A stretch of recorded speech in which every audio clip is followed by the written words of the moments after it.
What is going on, guys? Today we will be reviewing the VaporShark DNA 200. Just got this yesterday, and wow, it is my go-to device at the moment. So this thing is a beast. I actually sold my SX Mini M-Class for this. Right now I have the Atlantis version 2 on it. I just put a new build on it. It's a twisted 28 and 30 nickel build. It's coming out to 0.06 ohms. Now, I hooked this thing up to the eScribe software and changed it around a little bit where I have my battery settings showing at the top. Let me see if you can get a focus in right there. There we go. I have the battery percentage at the top. Then I have the ohms, and then I have the temperature at the bottom, and it's showing 45 watts. That is what I am vaping it on at the moment. As you can see, let me take this tank off real fast and show you. This thing is very light, a lot lighter than I expected. A lot lighter than the SX Mini. Obviously, the SX Mini is a good quality, hard, heavy device. Really feels good in the hands, but this one tops the cake, man. So here's the actual device itself. See if you can get a good picture of that right there. USB for firmware upgrading and charging. You got your power up, power down buttons right here, and the fire button lights up blue when you click it. Here's the side of it. Has VaporShark right there. See right there? And then the bottom where the screen is. So obviously I don't have anything on there at the moment. It's going to say check atomizer.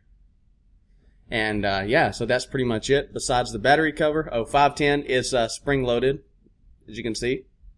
Well, if I had a screwdriver at the moment, I'd press it down, but it is spring loaded. Trust me on that. And a lot of people have noticed, well, I not necessarily noticed, but the 510 connection sits down inside.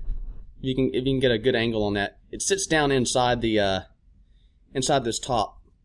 I don't know why they did that. Apparently, the RDNA 40 or the DNA 40 kind of was level. I don't know. I didn't own one, but some people were complaining about that. But I haven't had any tank that has not worked well, or that has not worked at all. So works fine for me. Obviously, this case right here is your battery cover. There's a magnet on one side, right there, and then the date on when this one was produced. So, and then you have your LiPo battery in here. This is a 3S 900 milliamp battery in here. So you can pull that out if you want to and replace it back, whatnot. I haven't touched it. There's no need for me to. And so to put this thing back on, obviously you put the magnet to the magnet like that, and then this part just clips in down at the bottom. So put the magnet on and then clip it, and you're good to go. So yeah, that's really all it is to it on looks wise. I think it's a beautiful device. So to lock it, you press the fire button 5 times. So let me get you to the screen. 1, 2, 3, 4, 5. It is now locked. If you want to change your temperature while it is locked, you hold down the power up and power down button. I'm sorry, the wattage up and wattage down button. They'll say hold to change temp, and then you can change your temp up and down. It goes up to 600 degrees Fahrenheit and down to like 200, 210, something like that. I'm not 100% sure on that. So, and then after you set your temperature, you press it 5 times. There we go. So that's pretty awesome right there. And then you can obviously adjust your power up and power down from 1 watt all the way to 200 watts. Awesome. As far as battery life goes, so just got this yesterday, so I'm not 100% saying that it's going to be like this for everybody, but from my experience, I put a dual nickel Clapton build in my Aromomizer that read out to be 0.04. I think it was 0.04. And I had the preheat to 200 because it took a while to man, I can't. What am I saying? It took a while to preheat that Clapton coil because there was 2 of them, and obviously the Snow Wolf couldn't do it. Even at 70 watts, the Snow Wolf couldn't even get the coil past 350 degrees or something like that. So I put it on this thing, had the preheat to 200, and was vaping it at 100 watts. It heated up instantly. Oh, it was amazing vape. And at 100 watts, the battery life lasted me about 4 hours. That was constantly vaping, and I know what you're going to say is, wow, that's not very much at all. But granted, this is a 900 milliamp 3-cell battery, And at 100 watts, that's really not that bad. You know, try to get even though you can't get an 18650 to do 100 watts, even if you could, the battery would drain heck of a lot fast, just like this LiPo. So, at 45 watts, so I vaped this last night. I had everybody over my house and I vaped it, for about 7 hours at 45 watts. And if you can see, my battery percentage is still 47%. So, I mean, at lower wattages, like a normal 18650 can handle, this thing's battery life is awesome. Now, someone that vapes constantly, obviously it's going to run down this a lot faster than I do, but for my personal use, this thing is great. Battery life is great for me, the way I vape.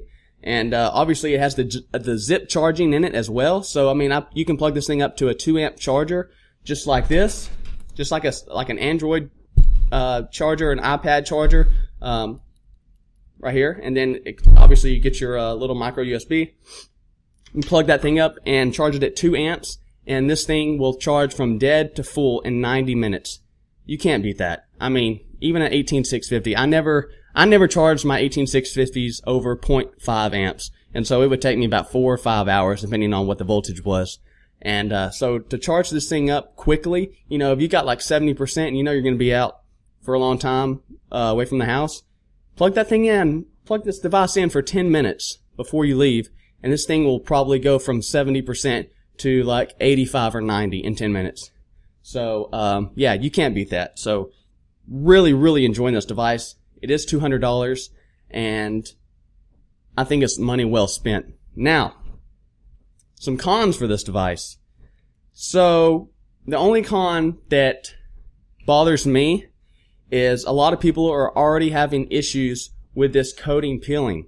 Less than a week old device, the coatings, people have had half of their box has already peeled off. Or where you put it down, where you set it down right here on the bottom, on the table, all these corners are already peeling off. That hasn't happened to me yet, and a lot of people are pissed off about that.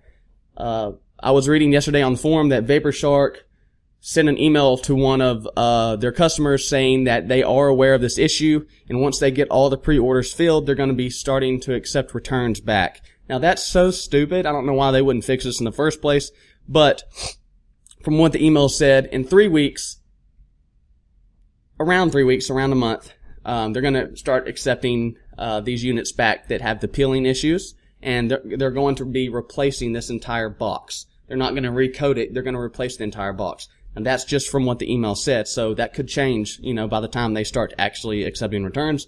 I don't know. But anyways, guys, let me put something on here and vape it for you and show you this thing real fast. Boom, boom, boom. There we go. Atlantis version 2 with an RBA section on it.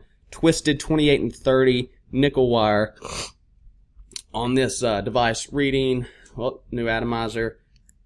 Click yes. Reading 0.09. 47% battery life. There we go. 45 watts. Let me show you what this thing can do. Airflow is wide open.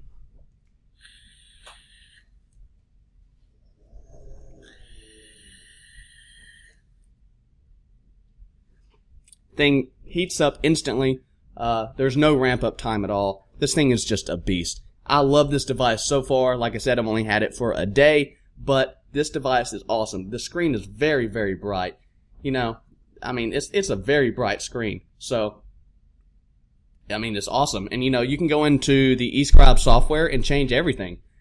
I changed my battery percent. So the standard screen display at the very top where the battery percent is on my device right now, that's usually the ohms, and then in the middle you have your voltage. In the bottom you have can't even think. You have your temperature, and then obviously on this side right here you have your wattage. eScribe software, I changed. I didn't need the voltage. I don't care about the voltage since since I go by wattage. So I put the battery percent, obviously, and then change it around how I want. You can change it from many different things. It's awesome. The software is literally awesome. It's crazy what you can change, how to customize this. I mean, you can customize everything about this, even from the screens, the startup screens, the, check atomizer screen. Anything you see on here, you can customize, which is really, really cool.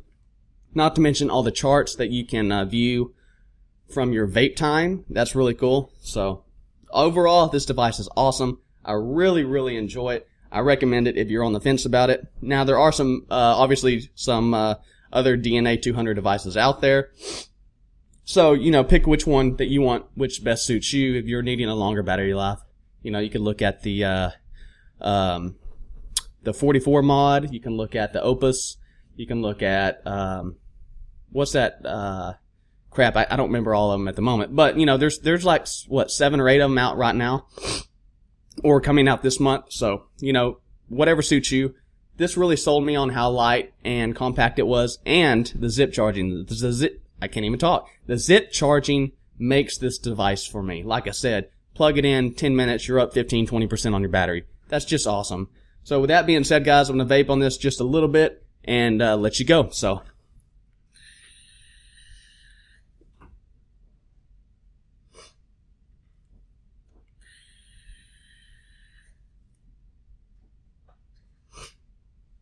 One more time, guys, and I'll see y'all in the next video.